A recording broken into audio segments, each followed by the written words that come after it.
Kalbadonebo და ბატონებო, მოგესალმებით. დღევანდელი შეხვედრა იმით მინდა დავიწყო, რომ ახლახან როგორც მოგეხსენებათ, კვირის პალიტრამ გამოაქვეყნა დასაბამიდან დღემდე 420 მოღვაწის სია, საიდანაც ხალხმა სრულიად დემოკრატიულად კენჭისყრით უნდა აირჩიოს ჩვენი სამშობლოს არსებობის მანძილზე 10 ყველაზე დიდი ქართველი. თავიდანვე ვიტყვი მის შესახებ, რომ ჩემის აზრით ეს სია უნაკლო არ არის, დაშვებულია ზოგიერთი შეცდომა, რომელსაც შეიძლება კაზუსი უწოდა. ეს სატელევიზიო გადაცემა ამ საკითხის განხილვას არ ეძღვნება და ამიტომაც მასზე დეტალურად ვერ შევჩერდებით და მაინც მოვიტან რამდენიმე მაგალითს, რომელიც კომენტარს არ საჭიროებს და არც დისკუსიას ექვემდებარება. სიაში არ ფიგურირებს დიდი ქართველი პოეტი სიმონ ჩიქოვანი. ამ სფეროში ღრმა კომპეტენტურობაზე თავს ვერ დავდებ და მაინც უკეთო არც და გამრიგე მომიტევებს მათი სულების შეწუხებას, ღიად ვაფიქსირებ პოზიციას. ვერავინ დამარწმუნებს იმაში, რომ მიშა ხვლივიძე სიმონ ჩიქოვანზე უფრო დიდი პოეტია. მეორე მაგალითი. ზოგადად ქართული აგრომეცნიერების და კონკრეტულად სუბტროპიკული კულტურების კვლევაძიება აკადემიკოს ტარას ყარამანიძე კვარაცხელიას სახელს უკავშირდება. სიის შემდგენლად გამორჩათ ეს ბუმბერაზი პიროვნები. საინჟინრო ტექნიკური განათლების მქონე ინტელიგენცია დამეთანხმება იმაში, რომ თერმოდინამიკაში არ შეიძლება გამოტოვო დიდი მეცნიერის, ემიგრანტ ივანე ნიკურაძის გვარი, ისევ როგორც გეომეტრიაში ვერ გამოტოვებს ლობაჩევსკის, კლასიკურ მექანიკაში ისააკ ნიუტონს და ქიმიაში დიმიტრი მენდელეევს.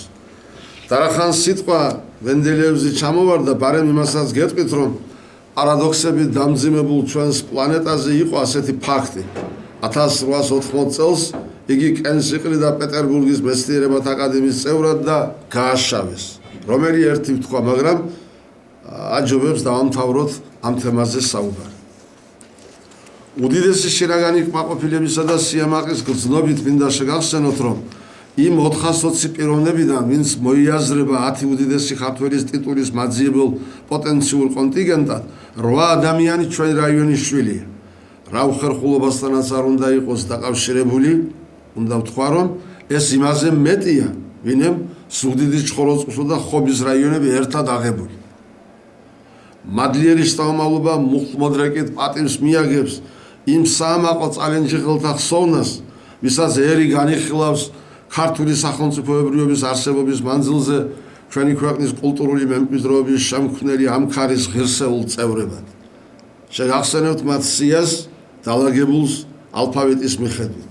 ტერენტი გრანელი, წალენჯიხა, კირილე პაჭკორია, ლია, კალისტრატე სალია, მედანი, ეგნატე ფიფია, ჩქვალერი, მელიტონ ქანთარია, ჯვარი, ლეოქიაჩელი, ობუჯი, ნიკოლოზ შენგელაია, ობუჯი, აკაკი ჭანტურია, ჩქვალერი. და ისევ პარადოქსი თუ არა საზრდო განსჯისათვის.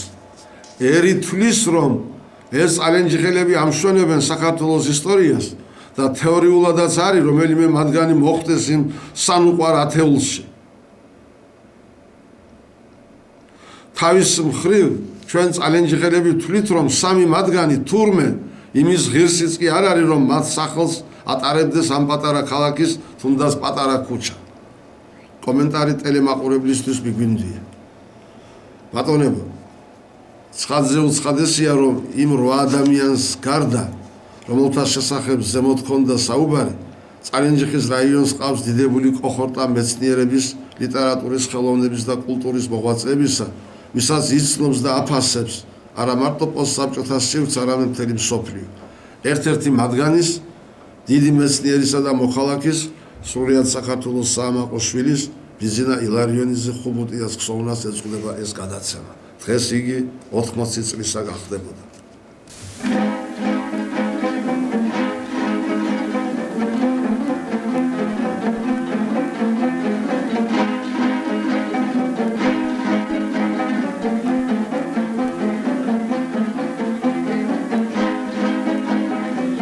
Martini Lenzmann Canado, turdes me urts mike iro ingrzgino thoz vegnur tanzgani mike tudo tsari poporans jiman kana mi bargan man kana shiel natura o kroisintet mi kargandum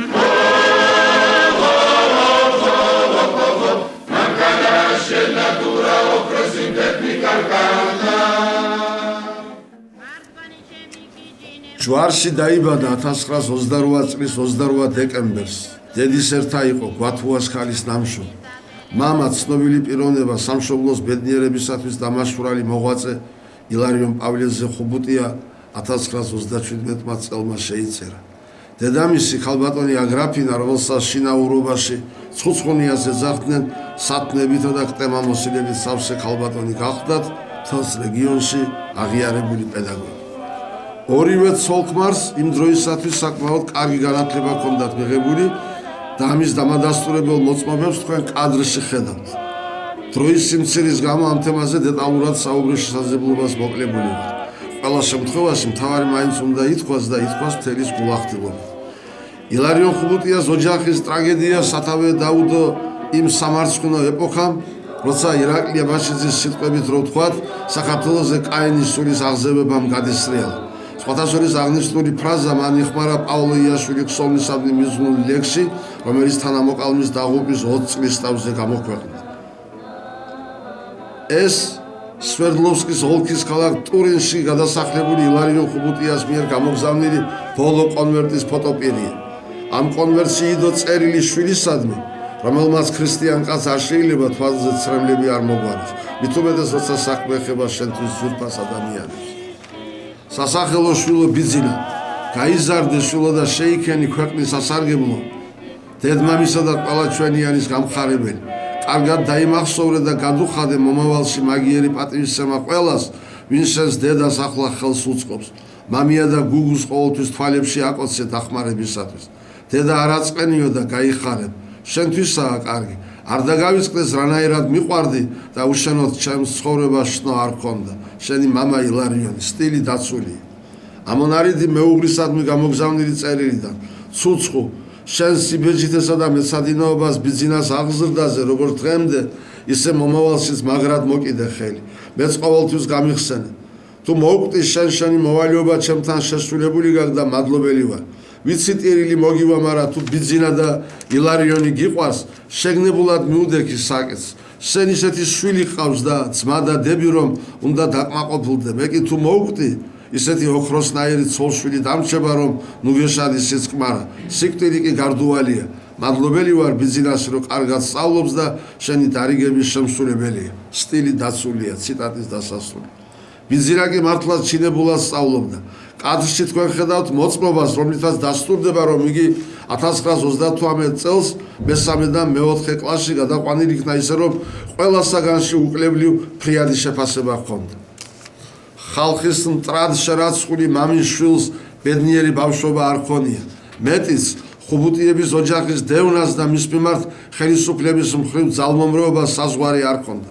ახლახან დამსახურებული პედაგოგი, ჯვარის პირველი საშუალო სკოლის ყოფილი დირექტორი, უძვირფასესი ქალბატონი თამარ ხანთარია ყვებოდა, რომ ბიძინა ფაქტიურად არაფრის გამო გარიცხეს სკოლიდან.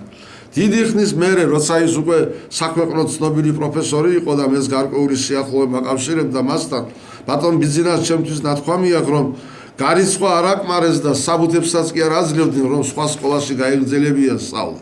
იმედა ჭანტურია დამეხმარაო, რომელიც მაშინ ჯერ კიდევ გათხოვილი არ იყო და ეთყობა მშობლიურ ჯვარის სკოლაში მუშაობდა სასწავლო ნაწილის გამგედ. წალენჯიხერებს ალბათ ახსოვთ ქალბატონი იმედა, ეს მართლაც ვაჟკაცური ბუნების მქონე დიდებული ადამიანი და მასწავლებელი, რომელიც შემდგომ წლების მანძილზე მოღვაწეობდა ქალაქის მაშინდელ ერთადერთ საშუალო სკოლაში. ასე და ამგვარად ბიძინა ხუბუტია მერვე თუ მეცხრე კლასში სწავლას აგრძელებს წალენჯიხის საშუალო სკოლაში. აქ იგი ცხოვრობდა ცნობილი პიროვნების ბესა გედენიძის ოჯახში. როგორც ირკვევა ბესას მეუღლე, ქალბატონი ნინა მეუნარგია, ბიძინას დედის აგრაფინა გვათუას უახლოესი ნათესავი იყო. დიდი მონდომების მიუხედავად ვერ მოახერხე იმის ზუსტად დადგენა, თუ რამდენი ხანი დაჰყვა მან წალენჯიხას. ჩვენ ხელთ არსებული მასალების ანალიზური დამუშავებით შეიძლება ვივარაუდოთ, რომ ბატონი ბიზინა წალენჯიხაში სწავლობდა როგორც მინიმუმი 1 წელი, შეიძლება 2-იც კი, საშუალო სკოლა რო ზუგდიდში დაამთავრა, ეს უცილობელი ფაქტია. ბატონ ბიზინას ჯერ კიდევ სკოლიდან ჰქონდა ახლო ურთიერთობა იმ თაობის ადამიანებთან, დამა როგავასთან, ვახტანგ ჟვანიასთან, ბოხო ყვარაცხელიასთან, ემალიონ გაბელიასთან, გულიკო ყვარაცხელიასთან, თვალთვაძეებთან, ყალანდიებთან, ეგიებთან. ეგიები მას ენათესავებოდნენ კიდევაც. მათი სიძე, ქალბატონი მარიკას ქმარი, ცნობილი გეოლოგი და მეცნიერი ბატონი კოლია შონია ხონძის ალალი მამიდაშვილი იყო. ეს ურთიერთობა მერეც გრძელდებოდა. ამას წინათ ბატონმა იმალიონ გაბელიამ ბრძანა, რომ უკვე პროფესორი ბიზინა ხუბუტია, მისი მშობლების სულნათი ჭიჭი გაბელიასა და მეუღლის ქალბატონი ანეტა ლომაიას სიცოცხლეში ორჯერ არის ნამყოფი მათ ოჯახში. მელორ ზარყუას ოჯახშიც ყოფილა ბატონი ბიზინა, როცა იქ დიდი წვეულება იყო ჩვენი რაიონიდან გამოსული ცნობილი მედიკოსების მონაწილეობით. წალენჯიხაში და ზუგდიდში ყოფნის პერიოდში ჩვენ კვლავ დაუბრუნდებით, ახლა კი მივყვეთ მისი ცხოვრების შემდგომ ეტაპებს. ზუგდიდში სკოლის დამთავრების შემდეგ იგი მოსკოვში აღმოჩნდა, სადაც ცხოვრობდა ალალ დეიდასთან, იქ მოღვაწე ცნობილ რეჟისორთან, დიდი თეატრალი სტანისლავსკის ნიჭიერ მოწაფესთან ქალბატონ სალომე ელიზბარის ასულ ბათუასთან. მხატის მოსკოვის სამხატვრო აკადემიური თეატრის მსახიობთა სახლში. ერჭერ ქვეშ გაატარა თავისი ახალგაზრდობის საუკეთესო წლები რუსული დრამატული თეატრის ისეთ კორიფეებთან, როგორიც იყვნენ პავლე ვლადიმერიძე მასაისკი და ალექსეი ნიკოლოზიძე გრიბოვი. დაბეჭდების შეიძლება ითქვას და ალბათ დამეთანხმება ყველა, ვინც მეტნაკლებად ახლოს იყო ბატონ ბიზინასთან, რომ ის თვითონ გახლდათ ლირიული ბუნებითა და მომხიბვლელი არტისტიზმით დაჯილდოებული ახალგაზრდა. ამიტომაც გასაკვირი არ უნდა იყოს ის, რომ ბატონ ბიზინას გული თეატრისაკენ მიუწევდა უპირველეს ყოვლისა მუსიკალურ ვოკალთან დაკავშირებულ თეატრთან. მერეც როცა ის უკვე ასაკში იყო შესული, უმშვენიერესი ტენორი ჰქონდა, მისი ყელიდან ამოდიოდა ხავერდოვანი და ულამაზესი ხმა, დიდებულად უკრავდა როიალს. შესაძლოა ბევრმა მისმა ახლობელმა ადამიანმაც კი არ იცოდეს, რომ 1947 წელს ბიზინამ მისაღები გამოცდები ჩააბარა მოსკოვის ერთ-ერთ მუსიკალურ სასწავლებელში ფორტეპიანოს კლასით. ერთი სიტყვით იგი იმ გზის გასაყარზე აღმოჩნდა, სადაც არჩევანი უნდა გაკეთებულიყო მუსიკასა და მედიცინას შორის და ბოლოს ეს არჩევანიც გაკეთდა. ბიზინა ხუბუტია ადამიანის მოდგმის ისტორიაში ურთულესსა და უძველეს დარგს მედიცინას ჩაეჭიდა. 1946 წელს რუსეთის ფედერაციის ჯანდაცვის სამინისტროს სისტემაში შემავალ მოსკოვის სამედიცინო ინსტიტუტში ჩაირიცხა. ეს ინსტიტუტი 1950 წელს რიაზანში გადაიტანეს და ამიტომ სწავლა გააგრძელა სეჩენოვის სახელობის მოსკოვის პირველ სამედიცინო ინსტიტუტში, რომელიც წარმატებით დაამთავრა 1952 წელს. სწორედ აქ სოფლიოში აღიარებული მეცნიერის პეტრე ანოხინის ხელმძღვანელობით ეუფლებოდა ფიზიოლოგიის ჯერ კიდევ ბურისით მოსულ პრობლემებს. მერე ქირურგიამ გაიტაცა და სუბორდინატურა გაიარა ლინდბერგის კლინიკაში, სადაც მაშინ ჯერ კიდევ სრულიად ახალგაზრდამ რამდენიმე სამეცნიერო შრომა შეასრულა. მოსკოვის პირველი სამედიცინო ინსტიტუტის დამთავრების შემდეგ მთელი 15 წლის მანძილზე რიაზანის სამედიცინო ინსტიტუტის ოპერატიული ქირურგიისა და ანატომიის კათედრაზე მოღვაწეობდა. იმხანად ამ კათედრას განაგებდა დიდი მეცნიერი, აღმზრდელი და ბატონი ბიზინას ენით რო ვთქვათ, ნაღდი რუსი ინტელიგენტი მიხეილ ეგოროვი, რომლის ხელმძღვანელობითაც დაიცვა კიდევაც 1956 წელს საკანდიდატო, ხოლო 1966 წელს სადოქტორო დისერტაციები. საგულისხმო ის არის, რომ პროფესორმა ეგოროვმა პენსიაზე გასვლის შემდეგ ეს კათედრა პროფესორ ბიზინა ხუბუტიას გადააბარა. ერთი სიტყვით მისი როგორც მეცნიერისა და პედაგოგის ფორმირება სწორად ამ კათედრას უკავშირდება, სადაც მან განვლო ყველა საფეხური ასპირანტური დაწყებული და ოპერატიული ქირურგიის, ნორმალური და ტოპოგრაფიული ანატომიის გაერთიანებული კათედრის გამგის თანამდებობით დამთავრებული. როცა საუბარია რიაზანზე, რასაც და ვისაც არ უნდა ეხებოდეს იგი, მეტნაკლებად წიგნიერი ყველა ადამიანის ცნობიერებაში უმალ ამოტივტივდება რუსი ხალხის გენია, რომელსაც სერგეი ესენინი ქვია. ის ამ კუთხის შვილი იყო. რიაზანის მიწა მშვა პოეზიის უგვირგვინო მეფე. მე ვყოფილვარ მის მშობლიურ სოფელ კონსტანტინოვოში, მაგრამ ეს იყო დიდი ხნის წინათ როცა ჯერ კიდევ მოსკოვში ცხოვრობდი და მადის სტუდენტი ვიყავი. მაშინ ბატონ ბიძინას არც ვიცნობდი და ამდენად ბუნებრივია, რომ რიაზანში ყოფნისას მას არც შევხმიანები ვარ. მას მერე ბევრმა წყალმა ჩაიარა და ლამის ნახევარი საუკუნეც გავიდა. ჩვენი გადაცემის ფორმატი და რეგლამენტი არ ითვალისწინებს სერგეი ესენინის ცხოვრებისა და შემოქმედების თუნდაც რელიეფურად მიმოხილვასაც კი, მაგრამ ყველა შემთხვევაში 2-20 სიტყვით მაინც უნდა ითქვას იმის შესახებ, რომ ესენინ საქართველოში უამრავი მეგობარი ყავდა და მას გულწრფელად უყვარდა ქართველი ხალხი. მისი უახლოესი მეგობრები იყვნენ ტიციან ტაბიძე, ვალერიან გაფრინდაშვილი, პაოლო იაშვილი, გიორგი ლეონიძე, სიმონ ჩიქოვანი, შალვა აფხაიძე, ყოლა უნადერაძე, სანდრო შანშიაშვილი და სხვები. ამ უკანასკნელს სერგეი ესენინზე აქვს ასეთი მოგონება. ციტატა: საქართველო მას ძალიან უყვარდა. ერთხელ გვითხრა, როცა საქართველოში ვარ, ხალისი და სიცოცხლე მემატებაო, ხოლო როცა თქვენთან საუბრობ და თქვენც მესაუბრებით, ასე მგონია ერთი დედმამიშვილები ვიყოთ. ტიციანს ეუბნებოდა მიშუამდგომლე, მასშოვიენ აკვეთი მტკვრის პირას და მე აქ სახლს ავიშენებო. ციტატის დასასრული. თბილისში ყოფნისას, როგორც წესი, უმეტესად ტიციანის ოჯახში ჩერდებოდა. ლექსების უპოპულარესი ციკლი პერსიდსკიე მოტივი ბათუმში დაიწერა, თუმცა ცნობილი ფაქტია, რომ ესენინი არასოდეს ყოფილა სპარსეთში. ფირდოუსის, ხაფეზისა და საადის სამშობლოში ყოფნის სურვილი მიზეზთა გამო სურვილადვე დარჩა. რაც შეეხება ამ ციკლის მშველებას შაგანეს, ის რეალური პიროვნებაა, სპეციალობით მასწავლებელი ულამაზესი ბათუმელი გოგო შაგანე ტალიანი. წალენჯი ხელთათვის ალბათ ძალზე საინტერესოა ერთი მომენტი. 1920 წელს თბილისში ყოფნისას სერგეი ესენინი შეხვდა ჩვენს თანამემამულე დიდ ქართველ პოეტ ტერენტი გრანელს. დააქვე ერთი ასეთი დამთხოვის შესახებ. დღეს 2008 წლის 28 დეკემბერია. ზუსტად 83 წლის წინათ 1925 წლის 28 დეკემბერს რუსეთის დიდმა პოეტმა სერგეი ესენინმა პეტერბურგში სასტუმრო ანგლიეტერში თავი მოიკლა. მაშინ ის 30 წლისა იყო. ახლა ნება მიმოძეთ მისი ერთი პატარა ლექსი წაგიკითხოთ, რომელიც ძალიან უყვარდა ბატონ ბიძინას. Клен ты мой опавший, клен заледенелый, что стоишь, нагнувшись под метелью белой, или что увидел, или что услышал, словно за деревню погулять ты вышел.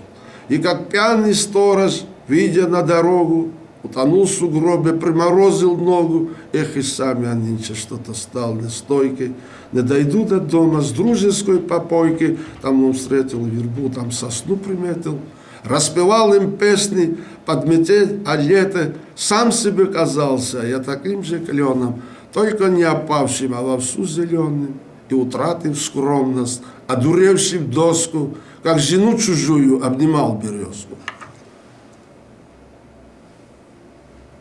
Сергей Есенин, ჩემი სისუსტეა, ჩემი კერპი, ჩამითვალეთ სენტიმენტალობა, ჩემი ცხოვრების ნაწილი, მშვენიერების მომნიჭებელი უშრეთი წყარო.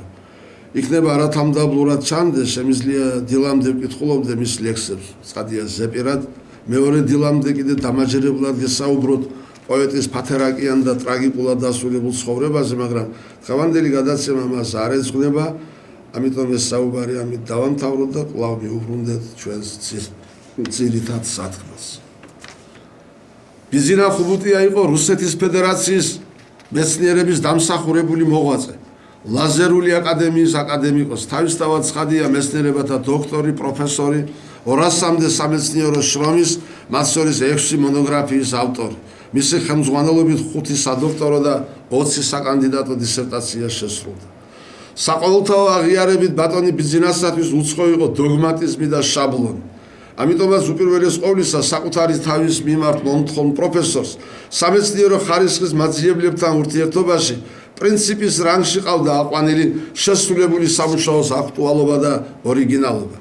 მე ხელთ მიჭერავს ბატონი ბიძინას მიერ ნაჩუქარი მისი ორი ფუნდამენტური ნაშრომი, პერიკარდიისა და კორონარული სიზარღვების კლინიკური ანატომია და ოპერატიული ქირურგია და მეორე საკლაპავი მილისადმი ოპერატიული მიდგომა. ორივე რუსულ ენაზეა შესრულებული. შემთხვევითი არ არის, რომ სამეცნიერო წრეებში და კლინიკებში ორივე წიგნს მოყვა დიდი აღიარება და ერთისა და მეორეც რუსეთის ფედერაციის დიპლომებით აღინიშნა. იმ უბრალო მიზეზის გამო რომ არა ვარ მედიკოსი, ბუნებრივია პროფესიონალურად ამ ნაშრომების არც არაფერი გამეგება, მაგრამ თავისთავად ყურადღება მივაქცია იმას, რომ ერთ-ერთ მათგანს წამსვარებული აქვს რუსეთის ქირურგიული სკოლის პატრიარქის ალექსანდრ ალექსანდრეზე ვიშნევსკის წინასიტყვაობა და ამით ყველაფერია ნათქვა. 1993 წელს პროფესორმა ბიძინა ხუბუტიამ აკადემიკოს სტროევთან ერთად დააარსა პავლოვის სახელობის რუსეთის მედიკო-ბიოლოგიური მაცნე, რომელიც დღემდე ითვლება რესპუბლიკური დონის ცენტრალურ პერიოდულ გამოცემად.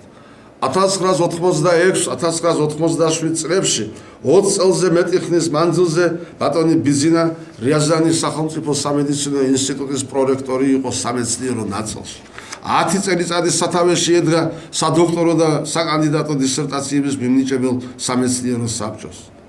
ჩემს თავს არ მივცემ იმის უფლებას, რომ სამედიცინო ტერმინებით ვილაპარაკო მასზე, მაგრამ ერთი რამ სავსებით გასაგებია. პროფესორი ბიძინა ხუბუტია იყო თელს საბჭოთა კავშირში ცნობილი მეცნიერი, პედაგოგი, ჯანმრთელობის დაცვისა და უმაღლესი სკოლის აღიარებული ორგანიზატორი. ამიტომაც იყო დაჯილდოებული სამკერდე ნიშნებით, ჯანდაცვის ფრიადოსანი, უმაღლესი სკოლის ფრიადოსანი, დამსახურებული გამომგონებელი და ასე შემდეგ. ბატონი ბიძინას სუფთა სამეცნიერო პედაგოგიურ მოღვაწეობასთან ერთად აქტიურ მონაწილეობას ღებულობდა საზოგადოებრივ საქმიანობაში. დიდი ხნის მანძილზე იყო რუსეთის ფედერაციის ჯანდაცვის სამინისტროს სამეცნიერო საბჭოს წევრი, რიაზანის ოლქის სტუდენტთა შორის სამეცნიერო კვლევითი მუშაობის საბჭოს თავმჯდომარე, სათავეში ედგა უმაღლეს სასწავლებლების რექტორთა საბჭოს მეცნიერების კომისიას, იყო რუსეთის ფედერაციის ოპერატიული ქირურგიისა და ტოპოგრაფიული ანატომიის ცენტრალური მეთოდური საბჭოს წევრი, მედიცინაში ლაზერული კვლევების ანატომთა, ჰისტოლოგთა და ემბრიოლოგთა საოლქო საკონსულტაციო საბჭოს თავმჯდომარე და ასე შემდეგ და ასე შემდეგ.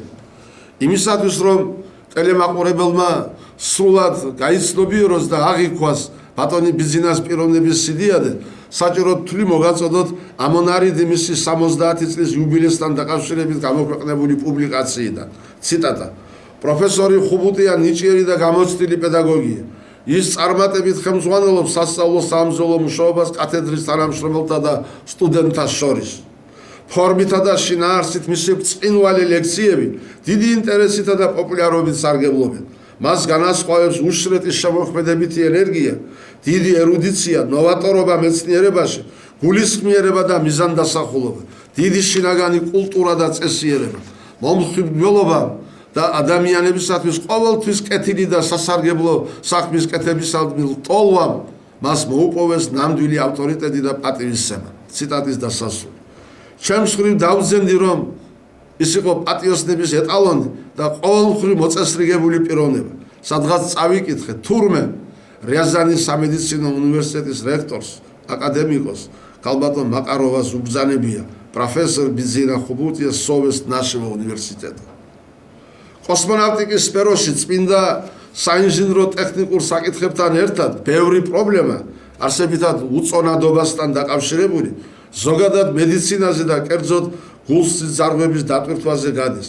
1998 წლის დეკემბრის თვეში ამ სფეროში და საერთოდ მედიცინის წინაშე განსაკუთრებული დამსახურებისათვის რიაზანის სახელმწიფო სამედიცინო ინსტიტუტის სამეცნიერო საბჭოს ხდომაზე ბატონ ბიძინას გადაეცა ფრინავ კოსმონავტ გერმან ტიტოვის ხელმოწერილი ოფიციალური მოწმობა, რომლის მიხედვითაც კოსმოსში თხის რქის თანავარსკვლავედში ერთ-ერთ ვარსკვლავს მიენიჭა სახელი პროფესორი ბიძინა ხუბუტია. მეცნიერების ერთგული და უანგარო მსახური კათედრაზე დაეცა, როგორც ჯარისკაცი. გაჩერდა ათასობით გულის გადამრჩენი ნატკენი და დაღლილი გული, პირველი და მოურჩენელი იარა მაშინ რომ მიადგა 8 წლის ბიჭ მამარო წაართვეს. ბიძინა ხუბუტია აღესრულა ღვთის საუფლოში გადაბრძანდა, მაგრამ მისი სახელი უკტავია, რამე თუ დატოვა მსოფლიო მნიშვნელობის ფუნდამენტური შრომები კარდიოხირურგიაში. დატოვა მოწაფეთა მთელი თაობა, სამეცნიერო სკოლა და რაც მთავარია ზეციურ საქართველოში დატოვა ვარსკვლავი, რომელიც კაშკაშებს და ანათებს მის მშობლიურ საქართველოს. გულსატკენი ის არის, რომ ამ ბუმბერას მეცნიერსა და მამულიშვილს ჯერ კიდევ კარგად არიცნობს ქართული საზოგადოებრივობა. მან ხომ მთელი თავის შეგნებული ცხოვრება სამშობლოს ფარგლებს გარეთ გაატარა. ამასთან სამართლიანობა მოითხოვს აღენიშნოს, რომ მის სიცოცხლეში და მერეც ბატონი ბიძინას მეცნიერული და საზოგადოებრივი პოლიტიკური მოღვაწეობის უკტავსაყოფად დიდი შრომა აქვს გაწეული ცნობილ ჟურნალისტებს ბატონ ზაურ ფიფიას და ბატონ გვანჯიმანიას. ბოლო პერიოდში ამ მიმართულებით ძალზე ნაყოფიერ მუშაობას ეწევა ენთუზიასტი კაცი ბატონი ბონდომანია, რომელმაც ბესო ხუბუტიასთან და მის მეუღლე ქალბატონ მაგული მებონიასთან ერთად ითავა მამულიშვილური საქმე, რუდინებითა და უდიდესი ძალისხმევით ჯვარში, მისსავე ოჯახში გაიხსნა ბიძინა ხუბუტიას პატარა სახლ-მუზეუმი. ამ მიმართულებით კვლავაც უნდა გაგრძელდეს მუშაობა, უნდა გაფართოვდეს და გამტკიცდეს მუზეუმის მატერიალური ბაზა და შეივსოს ექსპონატებით. მადლიერი შთამომავლობა უბრალოდ ვალდებულია ყველაფერი იღონოს საამაყო თანამემამულის სახელის უკტავსაყოფად. ქალბატონებო და ბატონებო, ეს მასალა ნაუცბათებლად გაკეთდა ბოდის გიხდით თხრობის არათანმიმდევრულობისათვის და მაინც საჭირო თვლი კვლავ დაუბრუნდეთ ბატონი ბიძინას პიროვნებას, უფრო სწორად უახლოეს ნათესაურ გარემოცვას. ამ თემაზე საუბარი ცხადზე უცხადესია. მისი ალალი ბიძით, დედის ძმით ბატონი მამია გვათუათი უნდა დაიწყოს. მამია გვათუა იყო მე-20 საუკუნის ზუგდიდის სიამაყე, მისი ღირსება და სავიზიტო ბარათი. 2 საუკუნის მიჯნაზე ჯერ სასულიერო განათლება მიიღო, შემდგომ მოსკოვის ტიმირიაზევის სახელობის სასოფლო-სამეურნეო აკადემია დაამთავრა. ეს უგანათლებულესი ადამიანი ფუნდამენტალურად იცნობდა დასავლეთ ევროპის კლასიკას, რუსულ ლიტერატურას, ქართულს თავისთავად. სიტყვის საუკეთესო და პირდაპირი გაგებით მართლაც რომ ნამდვილი სწავლული აგრონომი იყო, უბადლო თამადა, აღიარებული მონადირე, ჭერმეტყველი და რიტორი, სიკეთით სავსე ჰუმანისტი და ქველმოქმედი, დიდი შინაგანი კულტურით დაჯილდოებული დახვეწილი ინტელიგენტი, ასეთი ახსოვს მამია ელიზბარიძე ზუგდიდის საზოგადოებრიობას და ასეთი დარჩება იგი თაობების მეხსიერებაში. განგების ძალამ ფიზიკურთან ერთად სულიერი სილამაზეს დაანათლა. ახლო ურთიერთობა ჰქონდა დიდ ქართველ მწერლებთან, კონსტანტინე გამსახურდიასთან, შალვა დადიანთან, ლეო კიაჩელთან. მე შევხვედრი ვარ ბატონ მამიას, როცა ის ზუგდიდში ტუნგოს დამამზადებელი სარაიონთა შორისო ორგანიზაციის დირექტორად მუშაობდა. წალენჯიხის მიმგები პუნქტი მას ექვემდებარებოდა და როგორც სატრანსპორტო მეურნეობის წარმომადგენელი, კლიენტური მომსახურების ხელშეკრულების გასაფორმებლად მივედი. გამომეცნაურა მისთვის ჯვარი და ჯვარის საზოგადოებრიობა, მათ შორის ბაბუაჩემის გელა ჭანტურიას შვილები, მისი თავების ადამიანები გასაცნობი არ იყო. ეს დღე არასოდეს წაიშლება ჩემ მეხსიერებიდან. წალენჯიხის რაიონში ბატონი მამიას უპირველესი მეგობარი იყო რესპუბლიკის დამსახურებული აგრონომი, ხელოვნების დამსახურებული მოღვაწე, წალენჯიხის სიმღერისა და ცეკვის რაიონული ანსამბლის სამხატვრო ხელმძღვანელი, პარიზში მოღვაწე დიდი ქართველი მეცნიერის, საქართველოს მეცნიერებათა აკადემიის საპატიო წევრის, სულუნად კალისტრატე ზოსიმეს სალიას ღვიძლის ძმა, ბატონი ვლადიმერ სალია. მამია გვათუასა და ვალოდია სალიას ძმობასა და მეგობრობას ადუღაბებდა ეროვნული მუხტი, მამულიშვილობა, სამშობლოს დამოუკიდებლობისა და ქართველი ხალხის სანუყვარი ოცნების იდენტური აღქმა, ცხოვრების წესი, ჭეშმარიტი ქრისტიანობა. ერთი სიტყვით იმის შესახებაც ვიტყვი, რომ წალენჯიხაში ბატონ მამიას აგრეთვე დიდი მეგობრობა აკავშირებდა ცნობილ მწიგნობართან და ქართული მწერლობის დიდ მეგობართან, რესპუბლიკის დამსახურებულ ეკონომისტთან, მოგვიანებით აფხაზეთის წიგნით ვაჭრობის მთავარი სამმართველოს უფროსთან, დიდ ინტელიგენტთან და ჭეშმარიტ ბიბლიოფილთან ბატონი გეგე იაკობიძე შანავასთან. ადგილობრივი ტელემაყურებლისათვის ეს ახალი არ არის, მაგრამ გამმეორდები ვინცლო სადმე ფირი არაწალენჯიხელებმაც იხილო. გეგეს მამა იაკო შანავა იყო ქველმოქმედი, მეწარმე, მეცენატი, ტერენტი გრანერის აღმომჩენი, დამყვალიანებელი და ხელის გამმართავი. რო არა იაკო შანავა ქართულ პოეზიას ტერენტი გრანერი არ ეყოლებოდა, ამის თაობაზე დღეს არავინ დაობს. კაცში თქვენ ხედავთ იაკო შანავას და მის ყდემამოსილ მეუღლეს ეკატერინე გვასალიას. ბატონ ბიძინას 2 დეიდა ყავდა, სალომე და ნადია. სალომეს მოსკოვში მოღვაწე დიდი ხელოვანის შესახებ უკვე ითქვა. ქალბატონი ნადია ხონძშელიას დედა იყო. ამ ოჯახმაც იწვნია იმდროინდელი რეჟიმის მსახურალი ხელი. ხონძის მამა 30-იანი წლების გამოჩენილი პოლიტიკური მოღვაწე ბატონი გრიშაშელია რეპრესიების მსხვერპლი გახდა. თითქოს განზრახო მამიას დები ელიზბარ გვათუას 2 უმშვენიერესი ასული ხელისუფლებამ გააუბედურა. მათი შვილები უმამოდ დარჩნენ. ისინი მოსკოვში გადაბარგდნენ, სადაც დეიდამ უსათნოესმა ქალბატონმა სალომე გვათუამ შეიკედლა და მათთვის დედობრივი მსურველობა არ მოუკლია. ეს მტკივნეული და ვრცელი თემაა, რომლის შესახებ ჩემთან არაერთხელ უსაუბრიათ ბატონ ბიზინას და ხონძის, მაგრამ ამ საკითხს ამჯერად გასაგები მიზეზების გამო არ გავრცელდები. მე სხვა რამე მინდა ვთქვა, რასაც ყურადღება მივაქციე. გვათუები, ისევე როგორც ხუბუტიები, წარჩინებულ გვარად ითვლებოდნენ სამეგრელოში. შელიები ხომ თავისთავად და მათი ერთი შტო თავადები იყო. აი ამ მოწმობებში, რომელსაც თქვენ კადრში ხედავთ, შავი თეთრზე წერია: Gwatua Agafi Elizbarovna, дочь дворянина Кутаисской губернии, православного вероисповедания Даси Шемдек. Меоре, житель села Джвари, Сундитского уезда, дворянин Иларион Павлович Хубутия Даси Шемдек. Საუბარი კითხა მიმყავს, რომ ამ ადამიანებს, გვათუებს, ხუბუტიებს, შელიებს სისხლში ჰქონდათ მამულისადმი უსაზღვრო სიყვარული, ეროვნული თვითშეგნებისა და ქვეყნის დამოუკიდებლობის გრძნობა. გენეტიკური კოდი ხო თავის საქმეს აკეთებდა.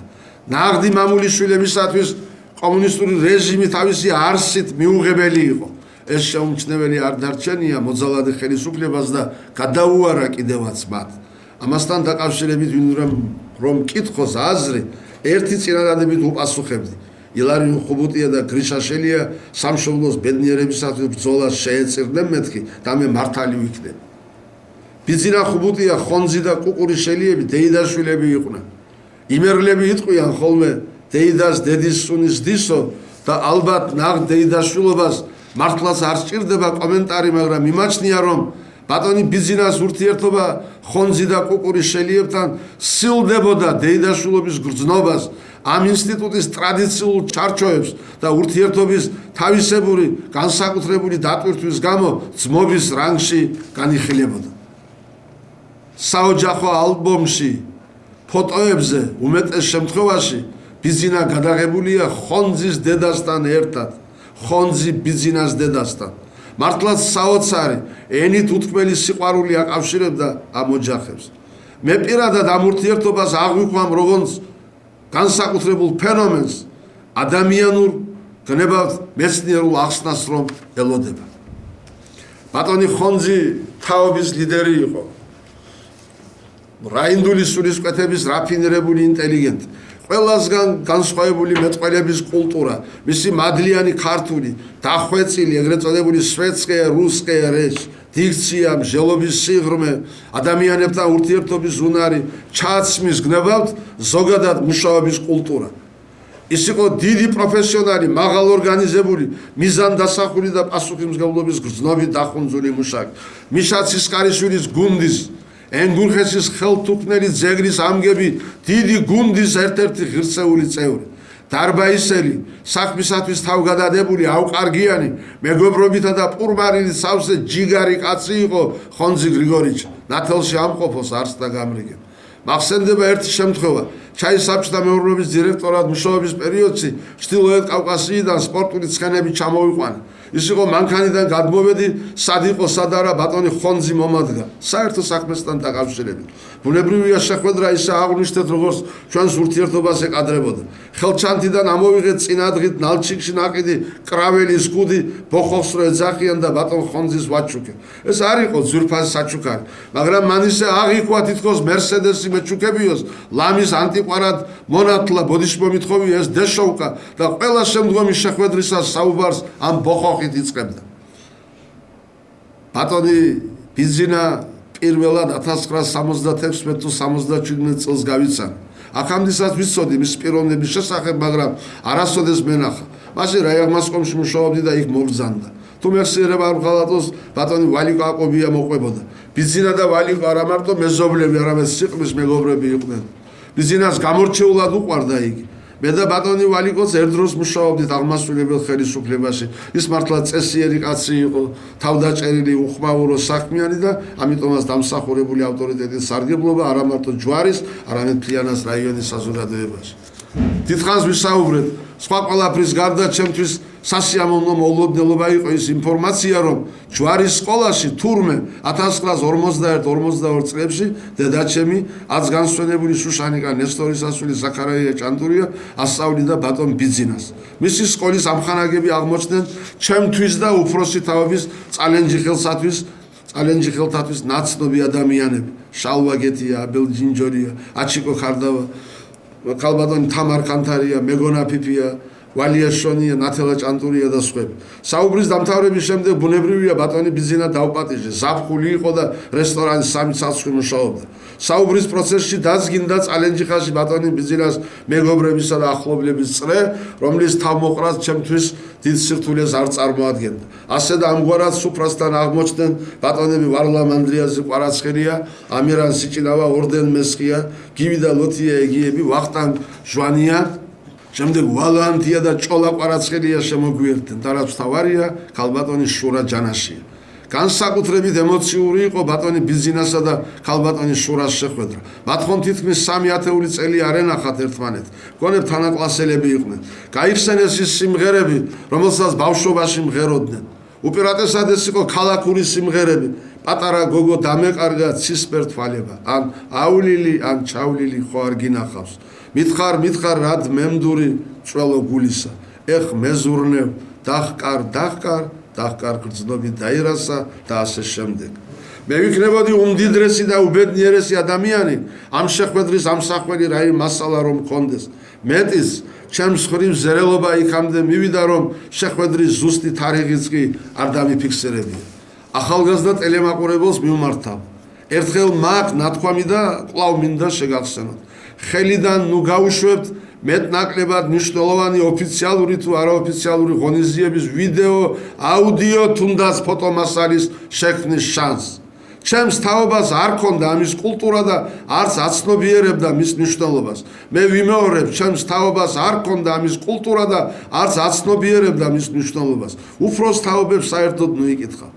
თავად განსაჯეთ, სხვადასხვა დროს წალენჯიხაში ნამყოფი არიან ლიტერატურის, ხელოვნების, მეცნიერების, სპორტის, კულტურის ისეთ მოღვაწეები, როგორიც იყვნენ კონსტანტინე გამსახურდია, ილია ვეკუა, სუხიშვილები, ბორის პაიჭაძე, აკაკი ხორავა, გივი კარტოზია, გრიგოლ აბაშიძე, კიცი გეგეჭკორი და მისი ანსამბლი, შალვა დადიანი, ნატო ვაჩნაძე, გიორგი ლეონიძე, ირაკლი აბაშიძე, მიხეილ მესხი, სხვები და სხვები. გონიათ ამ შეხვედრების ამსახველი რაიმე მასალა შემორჩა? არა, არამც არა. არ ეყადრება ასეთი ჩამორჩენილობა და უკულტურობა ჩვენს რაიონს. დროს შეუქცევადია, მხოლოდ წინ მიდის და ვერ შემააბრუნებ. ისტორიის წამზომი ჩართულია და რასაც მე ვამბობ, ეს უდაოდ გასათვალისწინებელია. აქ განისვენებს დიდი მეცნიერისა და მოქალაქის ბიძინა ხუბუტიას მშობელი დედა. ცხოვრებისაგან განაწამები უსათნოესი ქალბატონი აგრაფინა ელიზბარის ასული გვათუა ხუბუტია. აქვე დატოვებულია ადგილი 2 საფლავისათვის. იქნებ საკუთარ და მეუღლის ძვალშესალაგად მოიაზრებდა ამას ბატონი ბიძინა. აკი 1974 წელს დედისადმი მიზღვნილ ლექსში არაორაზროვნად მიანიშნა კიდევაც ამის შესახებ. ნეტავ როდისღა ამიხდები ჩემო სიზმარო, ნუ თუ არასდროს არ მიმიღებ ჩემო სამშობლო, ნადები გულის მინდა დედის შენ მიგაბარო, ნატვრა ერთია მშობელ მიწას რომ მივებარო. დიახ, მას ჰქონდა ამდაგვარი უმძაფრესი სურვილი და განცდა და მაინც ეს იმდენად ფაქიზი და დელიკატური საკითხია, რომლის თაობაზეც რაიმე მინიშნების გაკეთების უფლებასაც კი ვერ მივცემ საკუთარ თავს. მე ვიცნობდი მის მეუღლეს, რომელსაც ოფიციალურად რიტა ერქვა, მაგრამ ბატონი ბიძინა რატომღაც ლეილას ეძახდა. დიდებული ქალბატონი იყო.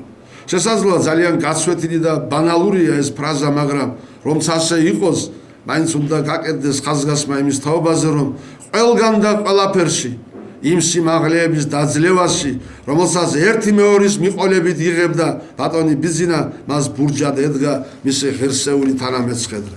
და ალბათ არის სიმბოლური თუ მაგიური, იქნებ გარკვეული აზრით, ლოგიკური და კანონზომიერიც კი იმაში, რომ უძილფასესი და უერთგულესი მეუღლის გარდაცვალებიდან 7 თუ 8 თვეში უფლის ნებით წუთისობელს განერიდა კოლხეთისა და სრულიად საქართველოს სიამაყე ბიძინა ხუბუტია. უკანასკნელად მას შეხვდი 1993 წლის ზაფხულში და მგონებ მის მერე არც ყოფილა საქართველოში. ბიძინა ხუბუტიას როგორც პიროვნების სიძლიერე მის ლამაზ ოჯახზეც აისახა. ერთადერთ შვილთან ბატონ ზურაბთან რამოდენიმე შეხვედრა მქონია ადრე მის მშობლებთან ერთად და შემდეგაც როცა ისინი ცოცხლები აღარ იყვნენ. უმთავრესი შტაბ-ეჭდირება რომელიც ამ შეხვედრებმა დატოვეს ჩემში გახლავთ ის რომ ბატონი ზურაბი ქართული ცნობიერებისა და მენტალობის კაცია და ამ მხრივ ესტაფეტა საიმედო ხელშია. მე მჯერა და ღრმად მწამს რომ ბატონი ზურაბი რომელიც უკვე ყალიბდება დიდ მეცნიერად არასდროს დაივიწყებს თავისი სახელოვანი მამის ოდაბადეს ზურაბ ხუბუტიას კაცობას გვირგვინად ადგას არა მარტო ცისკაბადონზე მოციმციმე მამის გვარისა და სახელის მატარებელი ვარსკვლავი არამედ ჯვარის წმინდა გიორგის მადლი.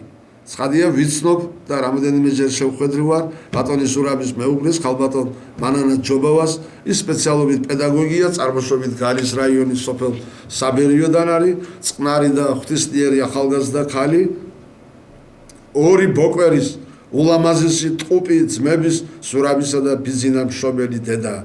ეს ბიჭები უკვე დიდები არიან და მამა პაპის ყვალს მიყვებიან. ობლობაში გაზრდილი და 1000 ჭირვარამ გამოვლილი კაცისათვის ადამიანისთვის ხელის გამართვა და მხარში დადგომა შინაგანი მოთხოვნილება იყო და როგორც ჯენტლმენს და მაღალი ზნეობრივი თვისებების შემკობილ ადამიანს ეკადრება ბატონი ბიძინა თავისი დიდი ავტორიტეტით და გავლენით უანგაროდ პატრონობდა ქართულ დიასპორას რიაზანში და არა მარტო რიაზანში. ცხადია უპირველეს ყოვლისა მისი მშობლიური რაიონის შვილებს. კაცი თქვენ ხედავთ ჩვენს თანაქალაქელ უწესიერეს ახალგაზრდა კაცს ტრადიციული ოჯახის შვილს ტარიელ მაქსიმეზე გაბელიას მის გვერდით მეზობელი სოფლის ჭკადუაშის მკვიდრს წალენჯიხელსათვის საკმაოდ ცნობილი პიროვნების გონელიანთიას ძმა ზაურიანთიას სამწუხაროდ იგი მძიმე ავადმყოფობის შედეგად ამ 2 წლის წინ გარდაიცვალა. ნოსტალგია სამშობლოს მოწყვეტილი ადამიანის თანამდევი უყურნებელი სცენია, მაგრამ ეთყობა ახაც არის ინდივიდუალური და დიფერენციალური მომენტები და ყველას თანაბრად როდი თრგუნავს იგი. ზოგი ახერხებს ახალ გარემოსთან შედარებით უმტკივნეულოდ ადაპტირებას, ზოგი პირიქით. ბიძინა ხუბუტია 6 ათეულ წელზე მეტი იცხოვრა მშობელი ქვეყნის გარეთ, მაგრამ ის მარად რჩებოდა თხემით ტერფამდე ჭეშმარიტ ქართველად, რომლისთვისაც ყოველი წუთი, ყოველი წამი სამშობლოზე ფიქრით იყო გაჯერებული. ბევრისაგან განსხვავებით, ენის მოჩლექვით არ დაუწყია ქართულად ლაპარაკი და გვარისათვის არ მიუწია ტიპიური რუსული დაბოლოება. სამშობლოსადმი უსაზღვრო სიყვარულით არის გამთბარი მისი ხალასი, გულიდან ამოღებული და უმშვენიერესი ლექსები, რომლებიც განუმეორებელ ემოციურ გავლენას ახდენენ ადამიანზე. მაჩვენეთ ჩემი ეზო და კარი, ორი ჭადარი დარაჯად მდგარი, მაჩვენეთ ჩემი ჭაღარა დედა, ჩვენს აივანზე ამაყად მდგარი. დამეთანხმეთ, დიდ პოეტებსაც არ შერცხვებოდათ ამ სტროფზე ხელის მოწერა. ბატონ ბიძინას არასდროს დაუსვამს ტოლობის ნიშანი პატრიოტიზმსა და ნაციონალიზმს შორის. ბუნებით ინტერნაციონალისტი, პატივისცემით იყო გამჭვალული რუსი ხალხისა და რუსეთის კულტურისადმი, რომლებმაც ცხოვრების საგზური მისცა და დიდი მეცნიერების ორბიტაზე გაიყვანა. მას არასდროს ტოვებდა მოგზალებისა და მადლიერების გრძნობა. ბატონებო,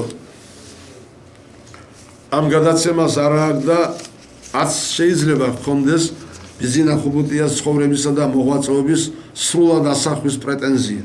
ამის მინიშნებაც კი არასერიოზულობა იქნებოდა. ამდაგვარი რამ შესაძლოა გაკეთდეს და გაკეთდება კიდევაც პროფესიონალების, მეცნიერების, ჟურნალისტების, პოლიტიკოსების, კოლეგების, ყოფილი სტუდენტების, მეგობრების, ნათესავების, სხვათა და სხვათა ერთობლივი მონაწილეობით.